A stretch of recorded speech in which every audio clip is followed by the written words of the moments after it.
Hello and welcome. Today, we're diving deep into one of the most fundamental, most fascinating aspects of what makes us human: learning and memory. I mean, think about it. It's how we build our identity, how we make sense of the world, and how we navigate our lives every single day. In a very real way, our memory is who we are. So, how on earth does it all work? All right, so here's our roadmap for this explainer. We're going to tackle this in 6 parts. We'll kick things off with the absolute basics, then we'll look at a few models for how memories even get formed in the first place.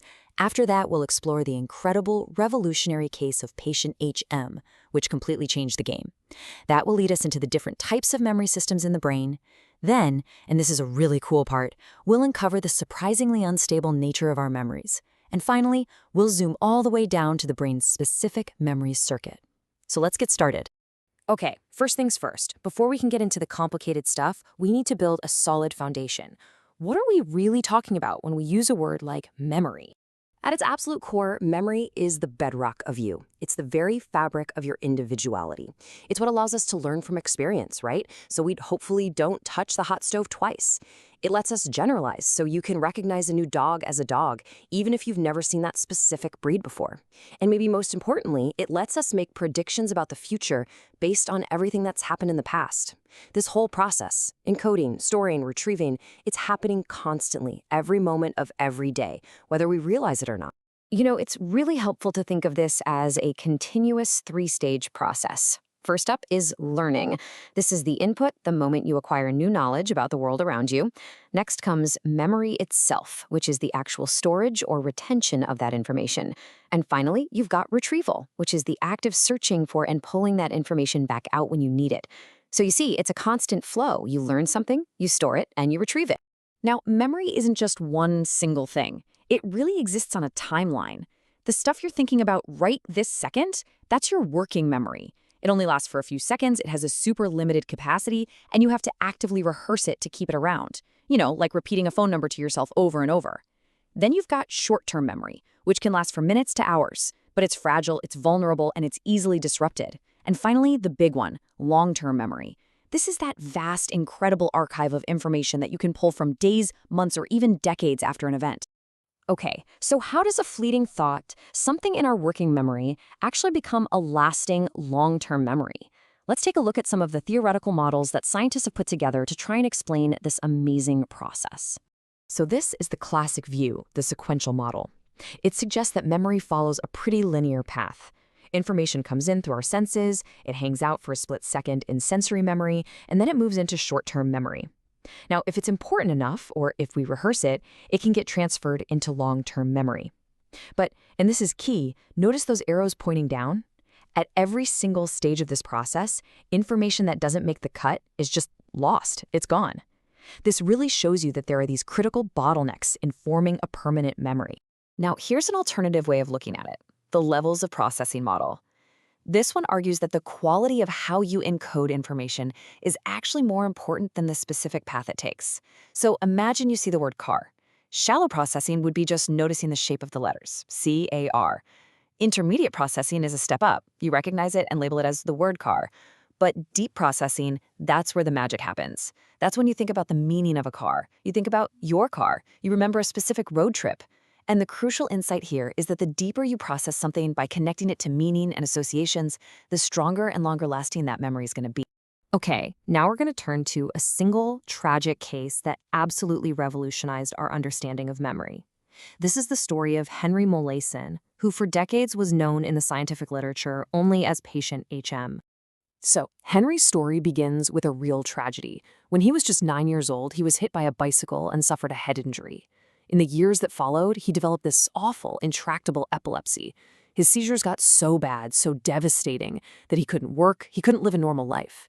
After every other treatment had failed, in 1953, when he was 27, he agreed to undergo a radical, highly experimental surgery performed by Dr. William Beecher Scoville.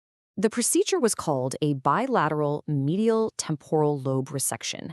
And as you can see from the diagram, this meant that Dr. Scoville went in and removed the front 2/3 of HM's hippocampi, his amygdalae, and some of the surrounding tissue on both sides of his brain.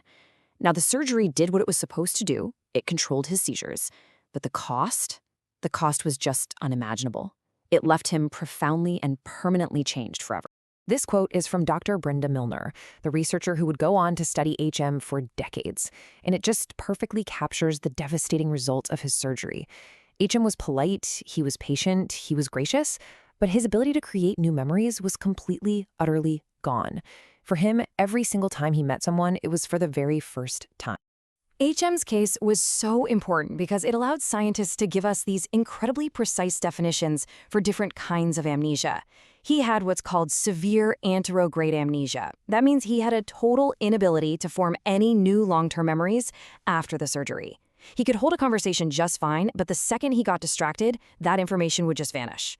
He also had temporally graded retrograde amnesia, which is the loss of memories from before the surgery. The memories from the few days right before the operation were completely gone, and his memory was pretty patchy for things that happened up to 11 years prior. And this brings us to the most stunning, the most mind-blowing discovery of all. Dr. Milner had HM do a motor skill task. He had to trace a star, but he could only see its reflection in a mirror. It's really hard, but as you can see from the graph, his performance got dramatically better over 3 days. He was learning, but here is the kicker. Every single day he came in to do the task, he claimed he had never seen it before in his life. He had zero conscious memory of ever doing it. This was what scientists called an amazing dissociation, a complete split between his ability to learn a new skill and his conscious awareness that he was learning it. So HM's tragic case gave us the first real, solid, biological evidence that memory isn't just one thing. It proved for the first time that there are different memory systems in the brain and that they depend on totally separate parts of the brain. This discovery basically created our modern blueprint of how memory works. And here it is. This flowchart lays it all out for us. Long-term memory splits into 2 huge branches. Over on the left, you've got declarative memory. This is the what. It's for facts and events that you can consciously recall and literally declare. This is the system that depends on the hippocampus. It breaks down further into episodic memory, personal events like what you had for breakfast, and semantic memory, which is general world knowledge, like knowing that Paris is the capital of France. Now on the right, you have non-declarative memory, or procedural memory. This is the how. These are skills that you show by doing, and crucially, they are not dependent on the hippocampus. This includes skill learning, like riding a bike or drawing that star in a mirror, priming and conditioning. HM had lost his declarative system, but his procedural system was perfectly intact. So we've seen how memories are formed and categorized, but what happens after they're put into storage? Well, the surprising and kind of unsettling answer is that they don't just sit there perfectly preserved. They are dynamic, they are malleable, and they are shockingly unstable. This study illustrates memory's drift just perfectly. Researchers asked college students about their memories of hearing the O.J. Simpson trial verdict. When they were first asked about 15 months after the event, only about 11% of their stories had major errors. But when they asked the exact same people the same questions again at 32 months, a staggering 40%, nearly half, of their recollections had major, verifiable distortions. I mean, this is powerful proof that our memories are not faithful recordings. They actively warp and change and get rewritten over time. And that has huge implications for everything from our personal life stories to the reliability of eyewitness testimony in a courtroom. So this brings us to a really big debate in neuroscience right now. How exactly does the brain pull up old memories? Well, one camp supports the systems consolidation theory. This idea says that over time, memories sort of move out of the hippocampus and get stored permanently in the cortex, becoming independent. In this view, the hippocampus is kind of like a temporary scaffold that's only needed for recent memories. But the multiple trace theory argues the exact opposite. It says the hippocampus is always required to retrieve those detailed personal episodic memories, no matter how old they are.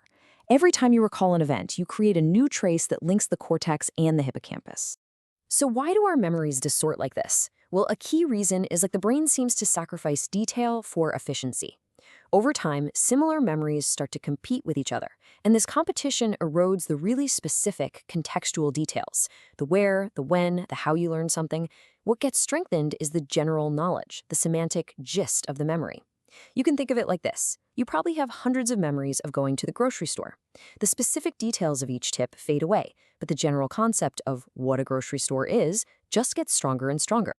Okay, for our final section, we're going to do a massive zoom in.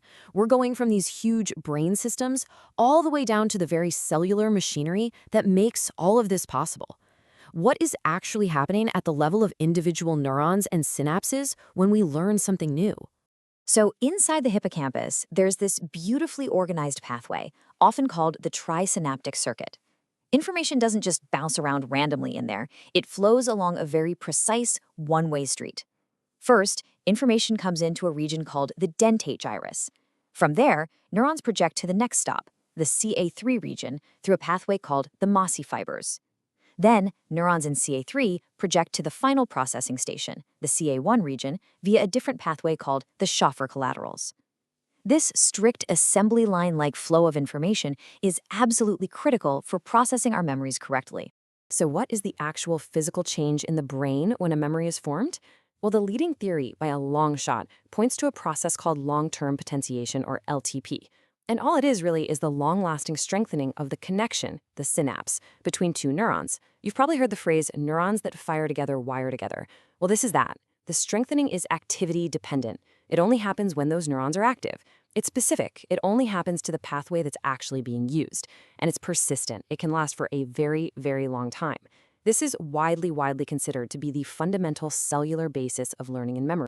And that brings us to our final big thought for the day. We've seen pretty clearly that our memory is not like a video recorder, faithfully capturing every detail. It's a creative, reconstructive process. It selects things, it distorts things, it consolidates them. So the question I want to leave you with is this. If our memories are constantly being rewritten, actively reshaped over time, can we ever truly trust what we remember about our own lives? Thanks for watching.